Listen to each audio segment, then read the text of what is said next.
Hello दोस्तों। मेरे channel पे आपका स्वागत है। और दोस्तों, मैं अब तक आवर सारणी में जितने भी क्वेश्चन आए हुए हैं रेलवे में, ग्रुप डी में, एलपी में, तो वो उसका चौथा पार्ट है ये। और दोस्तों, ये महत्वपूर्ण, मतलब ऐसे मान लो, इन क्वेश्चनों को बिल्कुल रट लो एकदम, क्योंकि इन्हीं क्वेश्चनों में से रिपीट होने वाले हैं। क्योंकि कितनी जो एग्ज़ाम लगे थे, पिछले एग्ज़ाम, तो उनमें जो अधिकतर पारी थी, मतलब लगभग बहुत बारी हो, तो मतलब जितने क्वेश्चन बने थे वो बना चुके हैं। और अधिकतर कुछ क्वेश्चन बनेंगे वो ठीक है, पर जो क्वेश्चन आए हैं इनको एकदम रट लो। इन्हीं क्वेश्चनों में बहुत सारे क्वेश्चन रिपीट भी होंगे।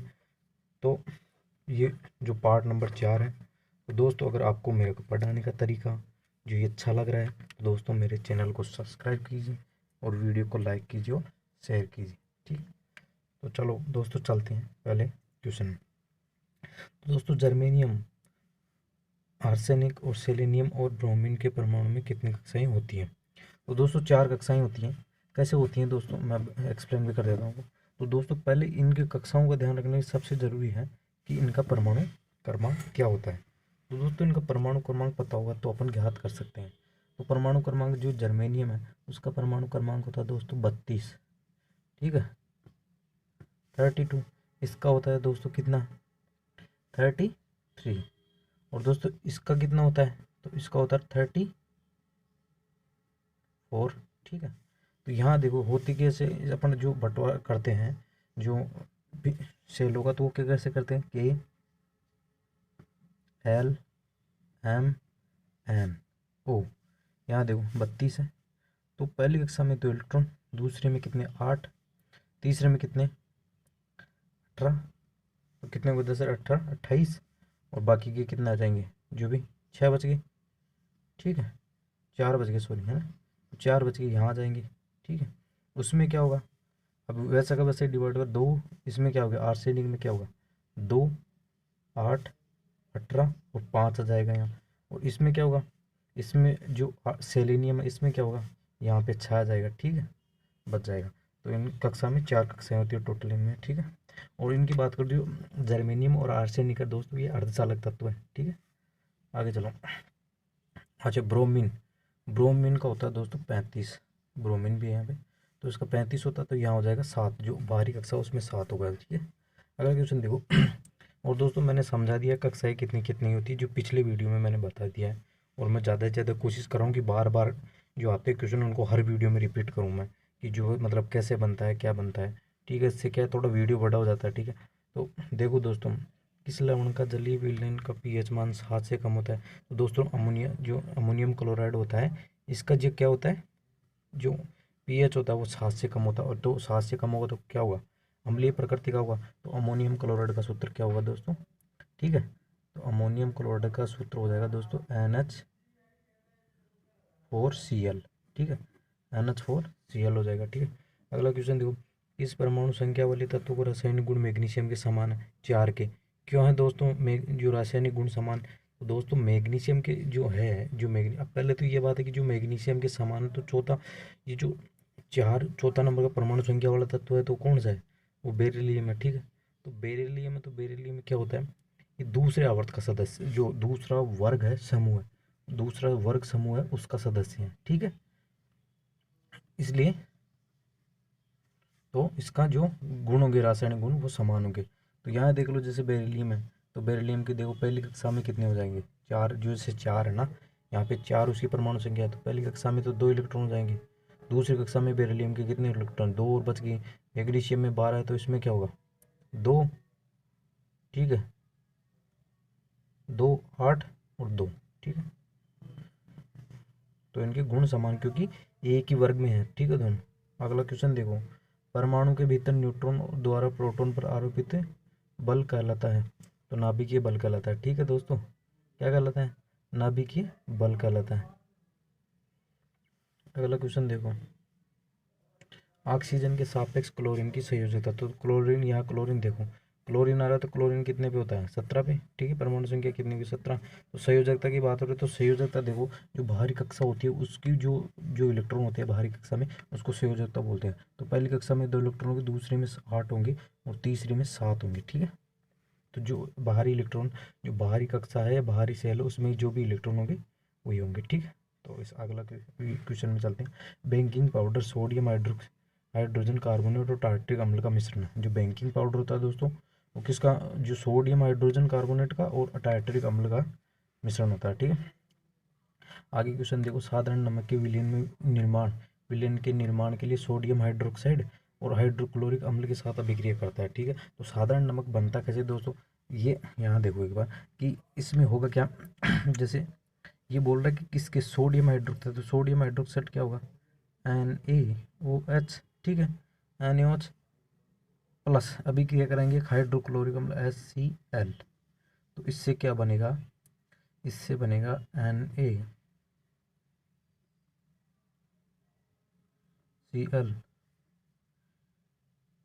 ठीक है, NaCl, और एक बन जाएगा इससे क्या, प्लस H2O, H2, ठीक है। तो यहाँ देखो सबसे बड़ी, ये तो है सार, और HCl क्या होता है, अम्लीय।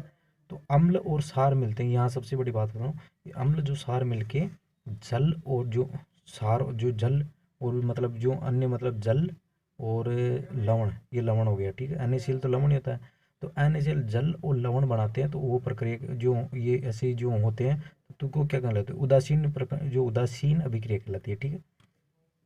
तो ये उदासीन अभिक्रिया है, ठीक है। तो उदासीन अभिक्रिया कहते किसे, एक बार मैं आपको बता देता हूँ दोबारा, पिछले वीडियो में मैंने रिपीट किया था। तो जो मतलब अम्ल या सार क्रिया करके लवण व जल का निर्माण करते हैं, तो ऐसी क्रियाएं उदासीन क्रियाएं कहलाती है, ठीक है। अगला देखो, परमाणु क्रमांक 57 वाला तत्व है, संबंध रखता है। तो 57 वाला दोस्तों है लेंथेनियम, यानी मैंने लिखा नहीं, लेंथेनियम, ठीक है, यहाँ हो जाएगा लेंथेनियम, ठीक है। और लेंथेनियम है दोस्तों डी ब्लॉक का तत्व है, डी ब्लॉक, ठीक है।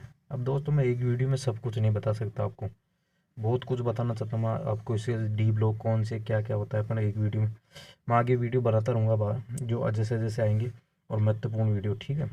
आगे देखो, आधुनिक आवर्त सारणी के किस समूह में हेलोजन को रखा गया। तो आधुनिक आवर्त सारणी में दोस्तों हेलोजन के बारे में मैंने पिछले वीडियो में खुलकर समझा दिया। बाकी 17वें जो समूह होता है उसमें हेलोजन को, जो हेलोजन तत्व है उनको रखा जाता है, ठीक है।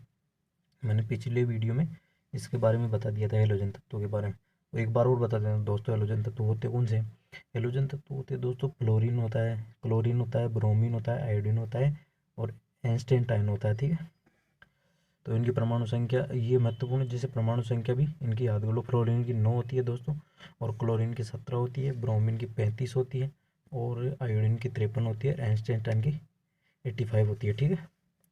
अगला क्वेश्चन देखो, रासायनिक अभिक्रिया जिसमें गर्मी, दोस्तों ये जैसे ये परमाणु संख्याएं हैं, ये इसलिए याद रखो क्योंकि ये जैसे मैं बता रहा हूँ, तो मैंने इसलिए याद रख रखा है क्योंकि ये चीज़ें बताने के, क्योंकि ये महत्वपूर्ण, क्योंकि हेलोजन तत्व है, ठीक है। जैसे अभी पारा हो गया, ठीक है। अब आप बोलोगे कि पारा, तो पारा एक मतलब ऐसी चीज़ है जो कमरे में मतलब नॉर्मल टेम्परेचर पे क्या पाया जाता है, द्रव अवस्था में पाया जाता है। अब आप बोलोगे तो पारा का जो परमाणु संख्या है वो 80 होती है, हो सकता है ना परमाणु संख्या, तो 80 इनका याद रखो, सोना है 79 होता है, एक मतलब बहुत मतलब एक आघातवर्धनीय धातु है, मतलब इसके कितनी भी पतली चादर बना सकते हैं, ठीक है। तो ऐसे जो तत्व ऐसे पूरी सारणी नहीं रटनी, बाकी जो तत्व हैं, जो मेन मुख्य मुख्य तत्व हैं उनका तो रट लो आप, ठीक है। आगे चलो, परमाणु संख्या के आधार पर तत्वों का वर्गीकरण किया गया, तो मोजले ने किया था, ठीक है। परमाणु संख्या के आधार पर किया था मोजले ने, और परमाणु भार के आधार पर किया था मेंडलीफ ने। अगला क्वेश्चन देखो, कैल्शियम हाइड्रोक्साइड का सूत्र, दोस्तों कैल्शियम हाइड्रोक्साइड का सूत्र होता है CaOH2। अगला देखो, 5 से 8% एसिटिक को कहा जाता है, तो यहाँ एसिटिक अम्ल की बात आ रही है, तो एसिटिक अम्ल का सूत्र क्या होता है दोस्तों, CH3COOH, ठीक है। तो इसे क्या बोलते हैं, सिरका, सिरका होता है इसमें, ठीक है। और अगला क्वेश्चन देखो, 4 कार्बन परमाणु वाले हाइड्रोकार्बन के साथ जुड़ने वाला उपसर्ग, तो ब्यूट होता है। तो दोस्तों ब्यूट होता है क्या है, देखो मैं बता देता हूँ थोड़ा सा, मैथ होता है, एथ, प्रोफ, ब्यूट, हेप्ट, आगे ऐसे चलता है। मैं एक इसका भी वीडियो बनाऊंगा कि ये जो बनते कैसे हैं। तो देखो 4 कार्बन परमाणु, इसमें 1 होगा, इसमें 2 होगा, इसमें 3 होगा, इसमें 4 होगा। बाकी मैं बता कह रहा हूँ आपको, पूरा वीडियो एक में तो नहीं बता सकता मैं आपको, पर इसका पूरा वीडियो जो एक्सप्लेन करेंगे मैं पूरा बता दूंगा कि जो प्रोपेन ब्यूटेन है ये इनके सूत्र बनते हैं वो कैसे बनते हैं क्या है। ठीक है, मतलब रटने की जरूरत नहीं उसमें, तो मतलब एकदम कुछ ही दिक्कत नहीं है, एक बार में याद हो जाएगा। एक अगला क्वेश्चन देखो, इका एल्यूमिनियम का आधुनिक आवर्त सारणी में गैलीनियम धातु के रूप में नामित किया गया। तो दोस्तों गैलीनियम, तो गैलीनियम देखो 31 पे आता है। ठीक है, गैलीनियम क्या आता है दोस्तों, मतलब 1 से लेकर 35 या 40 तक तो आप रट लो, इनमें से ज़्यादा क्वेश्चन आए हुए हैं जो पूछे हुए हैं परमाणु संख्या के बारे में या द्रव्यमान के बारे में, तो यहाँ तक 35 या 40 तक तो आप याद कर लो। तो गैलीनियम का जो परमाणु संख्या होती है वो तो 31 होती है। ठीक है, अगला देखो, तीसरे आवर्त में मौजूद तत्व कक्षा होगी, तो तीसरे आवर्त में मौजूद तत्व होंगे उनकी कक्षाएं के एल एम, मतलब 3 कक्षाएं होंगी। तो तीसरे आवर्त में देखो, तीसरे आवर्त में मौजूद तत्व होंगे तो उनकी कक्षाएं कितनी होगी, 3 होगी। वो कैसे होगी मैंने बता दिया, परमाणु जैसे मान लो तीसरे आवर्त में सोडियम हो गया। ठीक है, पहला तत्व तीसरे आवर्त का पहले वर्ग का जो तत्व है वो है सोडियम। सोडियम की परमाणु संख्या होती है 11। तो इसको कैसे डिवाइड करेंगे, 2 8 बच गया बाकी एक, 3 कक्षा होगी। अगला जैसे 12 पाता है मैग्नीशियम। ठीक है, मैग्नीशियम तो क्या होगा, 2 8 2। ठीक है, तो ऐसे इसमें 8 तत्व होते हैं लगभग, मतलब तीसरे आवर्त में टोटल 8 तत्व है, तो आखिरी तत्व है वो 18 है। ठीक है, तो ऐसे बात मतलब आप समझ गए होंगे। ठीक है, आगे चलता हूँ मैं, क्योंकि वीडियो ज़्यादा बड़ा बन जाए एक में मैं, बाकी पिछली वीडियो में समझा चुका हूँ, बाकी आप समझ भी गए होंगे। 2 क्वेश्चन जो बता दिए मैंने सोडियम और मैग्नीशियम का। ठीक है, और आखिरी जो कक्षा होती है 2 8 18, कक्षाओं के बारे में मैंने बता दिया है, होता क्या एक बार और बता देता हूँ। 2 8 18 18 32 32। दोस्तों ये होता है मतलब जब तक कक्षाएं भरे नहीं, जैसे अगली कक्षा जब तक, चौथी कक्षा में जब तक नहीं जाएंगे, जब तक तीसरी कक्षा में 8 इलेक्ट्रॉन नहीं जाए, 18 इलेक्ट्रॉन नहीं हो जाएंगे। फिर जो बच जाएंगे, अगर तीसरी कक्षा फुल हो जाती है 18 इलेक्ट्रॉन से जो ऊपर जाता है, तो फिर चौथी में जाएंगे शेष, और चौथी भी बढ़ जाती है तो फिर पाँचवीं में जाते हैं। ठीक है, अगर देखो सोडियम से क्लोरीन की ओर जाने पर परमाणु आकार घटता है। ठीक है, कैल्शियम हाइड्रोक्साइड, अगला क्वेश्चन देखो, कैल्शियम हाइड्रोक्साइड, कैल्शियम हाइड्रोक्साइड तो यहाँ कैल्शियम हाइड्रोक्साइड की सूत्र की बात करूँ तो दोस्तों CaOH2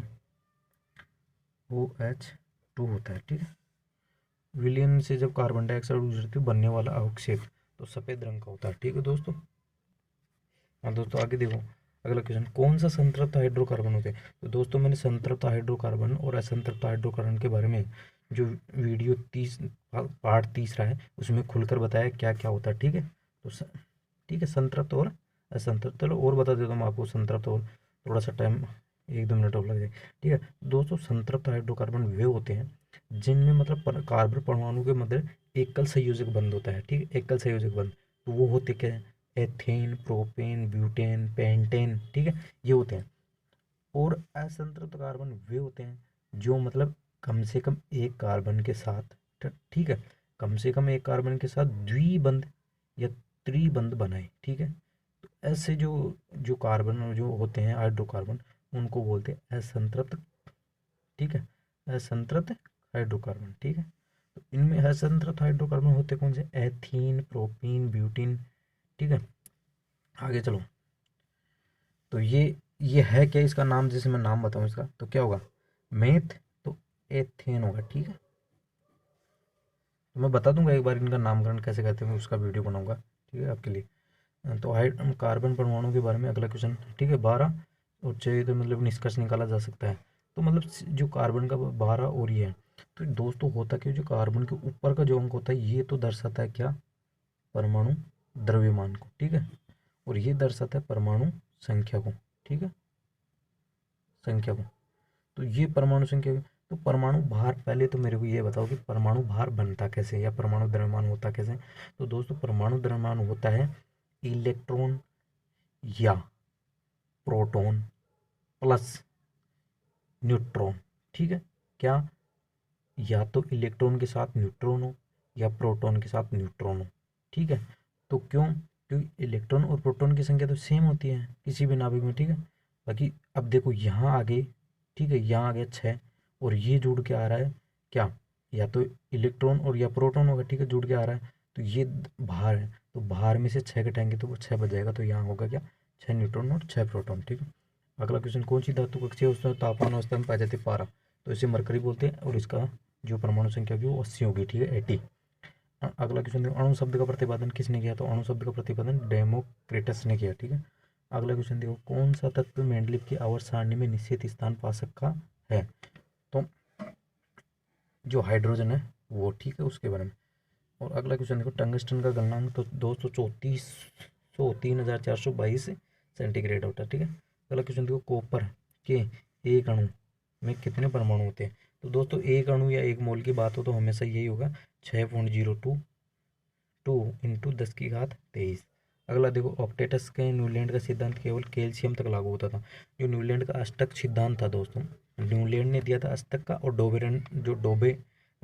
डोबेनर थे उसने दिया था त्रिक सिद्धांत। तो अष्टक का सिद्धांत था जो न्यूलैंड का, वो केवल कैल्शियम है, और कैल्शियम आता है दोस्तों 20 पे, वहाँ तक क्या हुआ था, लागू होता था, ठीक है। अगला क्वेश्चन देखो, जब एक धातु पानी के साथ अभिक्रिया करती है तो कौन सी गैस निकलती है? हाइड्रोजन निकलेगी, ठीक है, ठीक है। अगला क्वेश्चन देखो, किसी भी, क्योंकि हाइड्रोजन इसलिए निकलेगी, किसी भी धातु के साथ काम देखो होता क्या है, पानी के साथ H2, तो इसमें से H निकल, हाइड्रोजन निकल जाएगा, ठीक है। यहाँ देखो, किसी भी समान समूह में मौजूद तत्वों की एक समान होती है क्या? संयोजी इलेक्ट्रॉनों की संख्या, मतलब जो बाहरी कक्षा में इलेक्ट्रॉन होंगे, ठीक है, उनकी संख्या क्या होगी? समान होगी, ठीक है। अगला क्वेश्चन देखो, अमोनिया में नाइट्रोजन की संयोजकता, तो अमोनिया में जो अमोनिया होता है उसमें नाइट्रोजन की संयोजकता कितनी होती है? तो दोस्तों अमोनिया का सूत्र होता क्या है? पहले तो देखो NH3, ठीक है। तो यहाँ देखो संयोजकता 3 है इसकी, ठीक है, किसकी? नाइट्रोजन की, ठीक है। अगला क्वेश्चन देखो, जब सिल्वर क्लोराइड को सूर्य के प्रकाश में रखा जाता है, ठीक है, जब सिल्वर क्लोराइड को सूर्य के प्रकाश में रखा जाता है तो किसके बनने के कारण होता है? मतलब यह किसके बनने, जब सिल्वर क्लोराइड सूर्य के प्रकाश में रखा जाता है तो ये किसके बनने के कारण, मतलब सिल्वर धातु के बनने के कारण होता है दोस्तों, ठीक है। अगला क्वेश्चन देखो, आयरन में वायु की उपस्थिति में जलने पर, ठीक है, आयरन, अब यहाँ दोस्तों जैसे आयरन आ रहा है तो आयरन को क्या बोलते हैं? लोहा, और लोहे को बोलते हैं फेरस, और फेरस का परमाणु क्रमांक होता है दोस्तों 26। जलने में किसका निर्माण होता है? तो Fe2O3 का, ठीक है, फेरस ऑक्साइड का, ठीक है। अगला क्वेश्चन देखो, एल कक्ष में रखे जा सकने वाले इलेक्ट्रॉन, तो देखो KLMNO 2 8 18 18 32, ठीक है, तो ऐसे रखे जा सकते हैं। तो देखो एल में क्या रखा गया? 8, ठीक है। अगला क्वेश्चन देखो, उभयधर्मी ऑक्साइड अम्लों के साथ क्षारों की भी क्रिया करते हैं क्या? उभयधर्मी जो होते हैं, उभयधर्मी ऑक्साइड जो अम्लों के साथ साथ क्षारों के साथ भी क्रिया करते हैं। तो उभयधर्मी तत्व होते क्या हैं दोस्तों?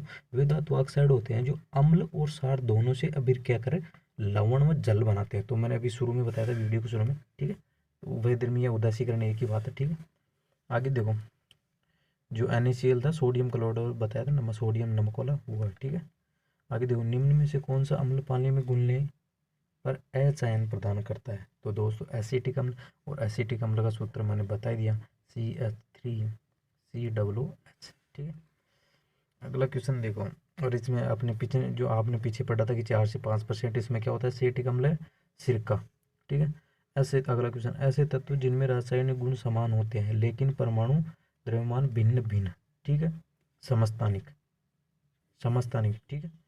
अब यहाँ देखो एक चीज़ मैं और बता दूँ, संभारिक किन्हें बोलते हैं, ठीक है, समस्थानिक, संभारिक। संभारिक वे होते हैं जिनमें परमाणु संख्या, जो परमाणु जो संख्या है वो तो क्या हो, भिन्न हो, और जो परमाणु द्रव्यमान है वो सेम हो, ठीक है, तो वो संभारिक होते हैं, ठीक है। परमाणु संभारिक का मतलब समान भार वाले, तो जब द्रव्यमान का मतलब भारित होता है तो जो भार है वो समान होगा तो क्या होंगे? संभारिक। और जो द्रव्यमान संख्या है, ठीक है, परमाणु संख्या है समस्थानिक, तो समान स्थान, जैसे मान लो ऐसे याद कर लो, समान स्थान कब प्राप्त करेंगे? जब एक एक, जैसे मान लो एक एक नंबर आ जाए, जो मान लो किसी को कुछ है ना बराबर नंबर आएंगे तभी तो समान स्थान प्राप्त करेंगे, ठीक है। तो समस्थानिक वे होते हैं जो परमाणु संख्या समान हो और द्रव्यमान संख्या भिन्न हो, और संभारिक वे होते हैं जिनमें द्रव्यमान संख्या समान हो और परमाणु संख्या भिन्न हो, ठीक है। अगला क्वेश्चन देखो, ब्रोमीन। तो ब्रोमीन की बात यहाँ देखो, ब्रोमीन है ना, ब्रोमीन एक तरल अवस्था में पाई जाने वाली अधातु है। दोस्तों ब्रोमीन एक ऐसा अधातु है जो तरल अवस्था में पाई जाती है। ठीक है, अगला क्वेश्चन देखो, हाइड्रोकार्बन के पूर्ण दहन के परिणाम स्वरूप क्या प्राप्त होता है। तो दोस्तों हाइड्रोकार्बन होते हैं, उनके परमाणु जो दहन होता है उनके बाद क्या होता है, कार्बन डाइऑक्साइड और जल बनता है। ठीक है, अगला क्वेश्चन देखो, मेंडलीव की आवर्त सारणी में क्षैतिज स्तंभों को क्या कहा जाता है। तो दोस्तों यहाँ देखो उल्टा है सिस्टम। मैं एक चीज़ आपको बता दूं, आप ये रटो मत, मतलब हर चीज़ में दिमाग में लगाओ। जो मेंडलीव की आवर्त सारणी थी उसमें क्षैतिज स्तंभ थे, मतलब जो ऐसे तिरछे परस के समांतर थे उनको तो बोला गया आवर्त। ठीक है, और जो खड़े थे खंबे की तरह उनको बोला गया क्या, समूह या वर्ग। यहाँ उल्टा है, जो मेंडलीव की आवर्त सारणी है उसमें जो आड़े हैं क्षैतिज है उनको तो बोला गया आवर्त, जो खड़े हैं जो मोजले की है ना, मोजले की आवर्त सारणी है उसमें बात करो, आधुनिक आवर्त सारणी की बात करूँ उसमें जो खड़े हैं वो तो है वर्ग या समूह, और जो आड़े हैं वो है आवर्त। ठीक है दोस्तों, अगर दोस्तों आपको मेरा पढ़ाना आपका अच्छा लगा हो या समझ में आ रहा हो, ठीक है, तो आप दोस्तों प्लीज़ मेरे चैनल को सब्सक्राइब कीजिए। और मैं आपको ये जो बता रहा हूँ क्वेश्चन रेलवे की तैयारी के लिए बता रहा हूँ, मैं आगे से आगे वीडियो डालता रहूँगा। ठीक है, थैंक यू दोस्त।